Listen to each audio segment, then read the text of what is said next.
ہمیں توجہ یہ کرنی چاہیے کہ ان سے بچنا کیسے، ان سے اجتناب کیسے کرنا ہے۔ ایک بات تقدیر کی آئی ہے تو چونکہ موضوع بڑا طویل ہے، صرف ایک واقعہ ضرور بتانا چاہتا ہوں تقدیر کے حوالے سے۔ حضرت علی کا مشہور واقعہ ہے، حضرت علی نے باہر گھوڑا کھڑا کیا اور کہا اس کی ذرا رکھوالی کرنا، اور نماز کے دوران سلام پھیرنے کے بعد سوچ رہے ہیں کہ یار جس نے رکھوالی کی ہے 3 درہم دوں گا، باہر آئے گھوڑے کے اوپر زین ہی موجود نہیں۔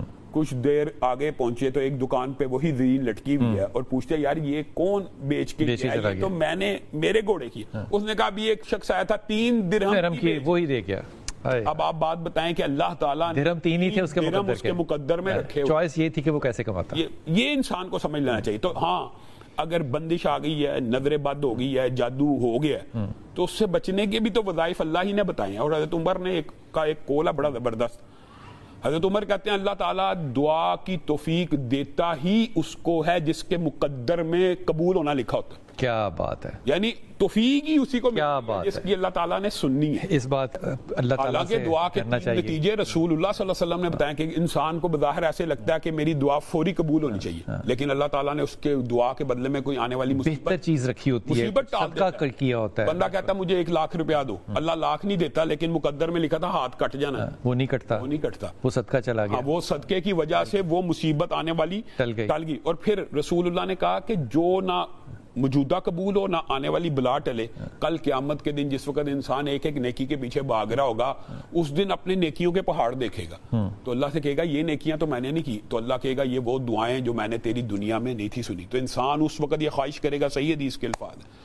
کہ کاش میری دنیا میں ایک بھی دعا قبول نہ جاتی۔ تو یہ اس سے اگلا جادو کی کچھ علامات ہوتی ہیں، یا بندش کی یا نظر بد کی کچھ علامات ہوتی ہیں، سب کی ایک جیسی ہوتی ہیں؟ مختلف ہوتی ہیں، کچھ تھوڑی تھوڑی مختلف ہوتی ہیں، لیکن جو عمومی نشانیاں جادو کی جو سب سے پہلی، جب اللہ تعالیٰ بھی چاہتے ہیں کہ بندہ علاج کروائے، انسان کا کپڑا چھجنا شروع ہو جاتا ہے، اس کے اوپر خون کے قطرات یا پانی کے قطرات، بیٹھا ہوا انسان، چھجنے کا مطلب کینچی والا کٹنا نہیں ہے، کینچی والا نہیں ہے، کینچی والے کپڑے کٹے ہونا جادو کی نشانی نہیں ہوتی، وہ تو بہرحال خود بہت لوگ کاٹتے، چھجنا اور چھج ہونا، بالکل یہ لفظ جو ہے یہ بڑا ٹپکل ہے، چھج جانا۔ اور ایک ہوتا ہے کہ جیسے اس کو کہتے ہیں کتر جانا، اردو میں اگر آپ اچھی اردو میں کہہ لیں، یا جلا ہوا محسوس ہو، یا بیٹھے ہوئے ہیں آپ کے اوپر پانی گرا ہے اور کوئی سورس نہیں ہے کہ پانی کہاں سے آ رہا ہے، یا خون کے چھینٹے پڑے، یا کندھوں کے اوپر دباؤ پڑا ہے۔ کندھوں کے اوپر دباؤ جو ہوتا ہے وہ بالعموم اور بھی بیماریوں کا ہوتا ہے، لیکن جادو میں بہت زیادہ ہوتا ہے۔ پھر خواب آتا ہے کہ خواب میں ہر وقت سانپ دیکھ رہا ہے، بچھو دیکھ رہا ہے، گندگی دیکھ رہا ہے، بدبو دیکھ رہا ہے، یہ چیزیں اشارہ کرتی ہیں کہ آپ نے علاج کرانا ہے۔ میں نے اصل میں آواز مجھے کلیئر نہیں ہے، اگر تو یہ علامات ہیں پھر تو جادو جنات کا مسئلہ ہو سکتا ہے، اور اگر یہ علامات نہیں ہے تو پھر جیسے آپ نے شیزوفرینیا کا وغیرہ اس طرح کا نفسیاتی مسئلہ۔ بہرحال دونوں باتوں میں ایک صورت ہے جس کے بارے میں رسول اللہ صلی اللہ علیہ وسلم نے مرگی کے مریض کو اور جنون کے مریض کو اور جنات کے مریض کو کہا کہ یہ کثرت سے، اور خود رسول اللہ صلی اللہ علیہ وسلم کے صحابہ سے دم بھی ثابت ہے، وہ ہے سورت فاتحہ۔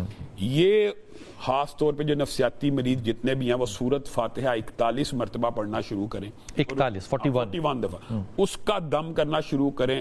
دیکھیں ابو سعید خدری کی حدیث آپ کو مجھے سب کو پتا کہ سانپ کا کاٹا، بچھو کا کاٹا بھی دور ہو گیا، لیکن نفسیاتی مریض جو ہیں، نفسیاتی جتنے مسائل ہیں ان کے اندر امراض ہیں، ان کے اندر سورت فاتحہ 41 مرتبہ پڑھ کے پانی کسی بھی وقت پڑھیں، ایک ٹائم میں 41 مرتبہ پڑھ کے پانی کے اوپر دم کرنا چاہے تھتکار کے وہ پانی پیے۔ پانی کے اوپر جو ہے نا دم کرنے کا طریقہ بالعموم لوگوں کو یہ لوگ سمجھتے ہیں پھونک مارنی ہے، پھونک نہیں مارنی، ہاں تھتکارنا، اس کو کہتے ہیں تھتکارنا، اس طرح سپٹنگ جس کو کہتے ہیں ہلکی سی، وہ کر کے پی لے تو اللہ تعالیٰ شفا دے گا انشاءاللہ۔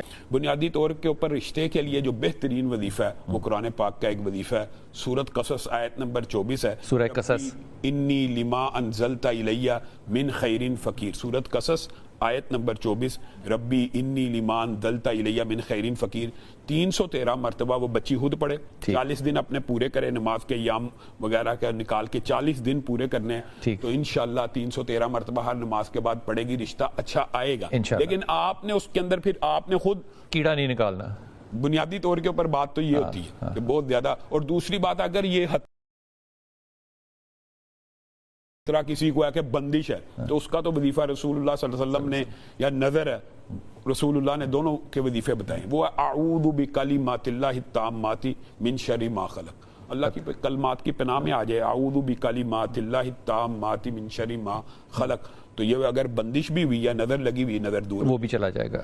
جو بندہ آیت الکرسی پڑھے صبح شام، جو حفاظت کے آیت الکرسی پڑھے، حفاظت کے اذکار ہیں، مال کی حفاظت کے بھی اذکار اللہ تعالیٰ نے بتائے ہیں، اور دوران ڈکیتی ایسا دین ہے مکمل بلال بھائی، بندہ سوچے تو ہر موقع کی دعا موجود ہے. دوران ڈکیتی کی رسول اللہ صلی اللہ علیہ وسلم نے دعا بتائی ہے، اگر آپ کے سامنے دشمن آ جائے آپ سے گن پوائنٹ پہ جیسے یہ معاملہ ہے، تو وہاں پہ انسان کو یہ دعا پڑھنی چاہیے، اللہم اکفنیہم بما شئت، اے اللہ مجھے اس کے شر سے بچا لے جیسے تو چاہے اور جیسے تو چاہے، تو اللہ تعالیٰ بچا لے گا. آیت الکرسی پڑھیں، صبح شام کے اذکار پڑھیں، حفاظت کے حصار بنائیں، بسم اللہ الذی لا یضر مع اسمہ شیء فی الارض ولا فی السماء وہو السمیع العلیم پڑھیں، تو اللہ تعالیٰ ان چیزوں سے محفوظ رکھے. اچھا یہ بات اس میں میں ایک ایڈیشن یہ کرنا چاہتا ہوں کہ عورتوں کی جو آپ نے بات کی، کوئی باتیں بڑی آپ نے کہا کہ تجسس نہیں ہونا چاہیے. اگر کسی عورت کو بالفرض، میں کہتا ہوں اس سے اپوزٹ بات، ان کو پتہ بھی لگ گیا میرا خامد ایسا ہے، تو اب اس کے ساتھ انہوں نے اپنے تعلق خراب کرنے کے اس کی اصلاح کرنی ہے. بالکل اصلاح کرنے کی کوشش کریں، اصلاح کرنے کی کوشش کریں، ان کی اصلاح کریں، ان کو مائل کریں، ان سے یہ ڈسکشن کریں کہ یہ بات غلط ہے، یہ اخلاقی طور پہ دینی لحاظ سے، سماجی لحاظ سے، معاشرتی لحاظ سے ان کی اصلاح کریں. ان سے اس بات کے اوپر جھگڑا ڈالنے کا کیا فائدہ ہے؟ اس کی اصلاح کریں، اس کو دین کی، اور اصلاح بہت اخلاق سے، میں کہتا ہوں اصلاح ہو جاتی ہے، یہ بھی میں کہتا ہوں اصلاح ہو جاتی ہے. ہو سکتا ہے ان کی مطلب کہ اصلاح تو ہمارا کام ہے نصیحت کرنا. ہم وہ جو آپ نے بات کی ہے کہ دروگا تو نہیں ہے نا، تھانے دار تو نہیں ہے نا، تو اصلاح کرنا مقصد ہے. تو یہ اصلاح کرتے رہیں اور اللہ رب العزت کے سامنے دعا کریں، اللہ تعالیٰ ہدایت دے. ان کے لیے قرآن پاک میں ایک دعا اللہ تعالیٰ نے قرآن پاک میں بیان کی ہے، ربنا حب لنا من ازواجنا و ذریاتنا قرۃ اعین واجعلنا للمتقین اماما. یہ اللہ نے دعا بتائی ہے میاں بیوی، یہ دونوں کے لیے.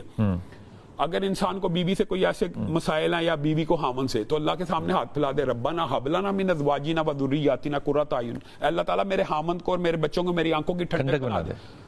آنکھوں کی ٹھنڈک تب بھی بنے گا نا جب آپ کے مزاج کا آشنا ہو جائے گا، یا آپ کے مزاج کے مطابق ہو جائے گا، یا غصہ کرنا بند کر دے گا. تو لوگ یہ جو سوال پوچھتے ہیں یقین مانیں، بہت سے گھروں میں نے یہ وظیفہ بتایا بلال بھائی، حتیٰ کہ یعنی عورتیں پوچھتی تھی، مرد پوچھتے تھے کہ ہماری بیویاں نافرمان ہیں. یہ دعا پڑھے، اللہ سے مدد نہیں مانگنی، اللہ سے مدد مانگیں گے تو مدد اللہ تعالیٰ برکت بھی ڈالے گا. یہ دعا میں بھائی یقین اور اعتماد کا واقعہ، یہ تو پرانی باتیں تو ہم دعاؤں کے واقعہ سنتے ہیں. یہ عصر حاضر کا واقعہ، یہ راولپنڈی کے آرمی افسر کی والدہ کا واقعہ جی، اس کی بینائی چلی گئی اور وہ قرآن پڑھتی تھی 13 لائن والا. تو وہ جب بینائی چلی گئی تو اس نے اپنے بیٹے کا، میں تو قرآن کے بغیر رہ ہی نہیں سکتی، تو وہ لائن کے اوپر نہ صرف بسم اللہ الرحمن الرحیم، بسم اللہ الرحمن الرحیم 13 پڑھتی تھی. اس کا بیٹا خود کہتا ہے کہ میری والدہ نے صرف 13 دفعہ نا انگلی پھیرنی ہوتی تھی اور صرف بسم اللہ، کیونکہ آتی بسم اللہ تھی.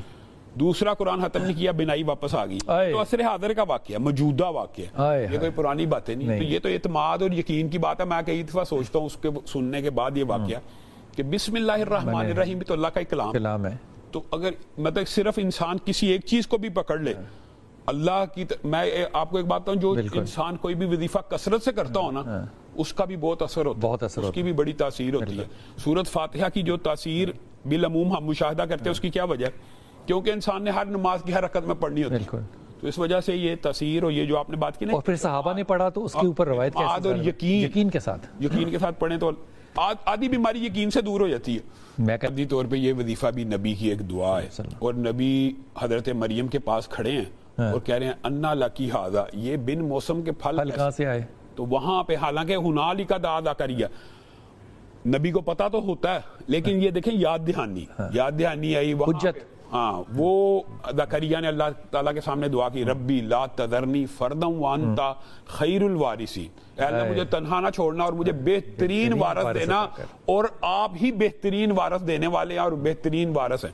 اللہ کو کہہ رہے ہیں. تو اللہ تعالیٰ نے کہا صرف بیٹا نہیں ہوگا بلکہ اس کا نام بھی میں خود رکھوں گا، اور ایسا نام رکھوں گا جو اس سے پہلے کسی کا نہیں ہوگا. یحییٰ بیٹے کی بشارت دی. تو ربی حبلی من الصالحین، ربی لا تذرنی فردا وانت خیر الوارثین، یہ قرآن پاک کی دعائیں ہیں بچہ لینے کے لیے. تو اللہ تعالیٰ یہ 5 لوگ بھی اگر دعا پڑھیں تو اللہ تعالیٰ دیتے ہیں ان کو اولاد دیتے ہیں.